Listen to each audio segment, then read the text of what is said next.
So we have beta minus, beta plus, and then the third type of beta decay is called electron capture.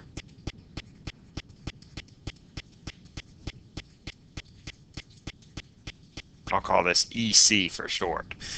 The nucleus captures an electron from one of the inner orbitals.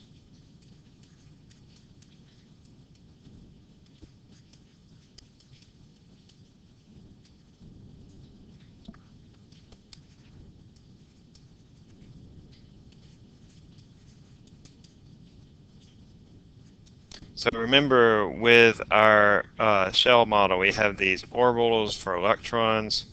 These electrons travel around, and then on the inside we have our nucleus. And I like to think of electron capture, think of my nucleus as a Pac-Man.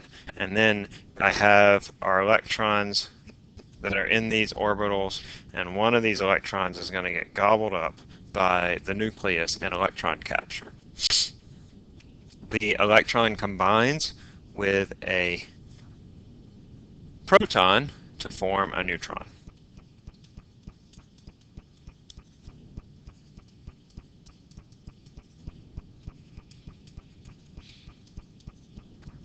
The electron configuration then will become unstable. Remember how we talked about these electrons will move from higher energy levels to lower energy levels, and when they do that, they will emit a photon. Well, our electrons are going to tend to fill those lower energy levels, and so I'll have electrons. When this opens up, I have this shell now that's empty, and I'm going to tend to have electrons that will cascade down into that shell. So the electrons in the outer shells will usually fall into a lower state. And when that happens, it's going to give up a photon or an electromagnetic wave. And usually this is going to be a fairly high energy X-ray.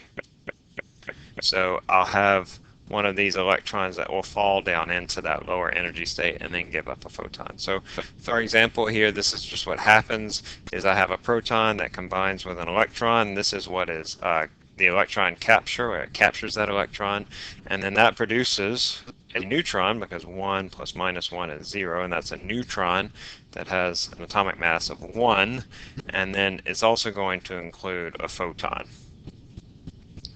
All right.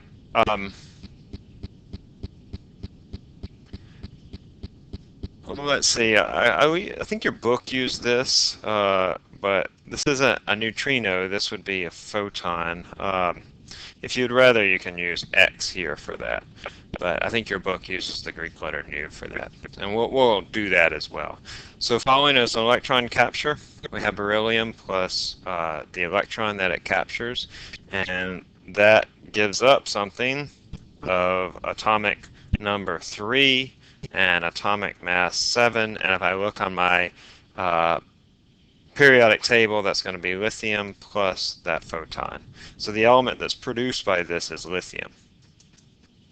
By the way, you don't need to know the abbreviations on the periodic table. I think that the names of the elements are on the periodic table that I provide you, but you don't have to know what all the abbreviations mean. I want you to notice here that the conservation rules are also obeyed. They're always obeyed. 7 plus 0 is equal to 7, and then also 4 minus 1 is equal to 3. I also want you to notice that electron capture and beta plus decay result in the same daughter nucleus. Whereas beta plus decay is you're getting rid of a positron, so you're decreasing your atomic number by 1. In electron capture, you're taking on an electron, and then that combines with a proton, so effectively decreasing your atomic mass by 1. So our electron capture and beta plus decay do differently. Our beta plus decay, for example, if I have cobalt, it's going to emit a positron. So I have 56 iron plus my positron plus a neutrino. And then with my electron capture, my cobalt is adding an electron, and so it makes also 5626 cobalt, or excuse me, not cobalt, I'm sorry, iron.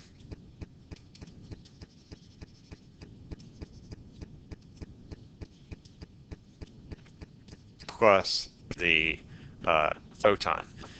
Recognize here that both of these daughter nuclei are the same, even though there are two different processes. I can tell the difference in them because the electron capture will have the electron on this side, and the beta plus decay will have the beta plus particle over here. So here's my electron capture that I captured on the left-hand side, and in beta plus I'm emitting a positron.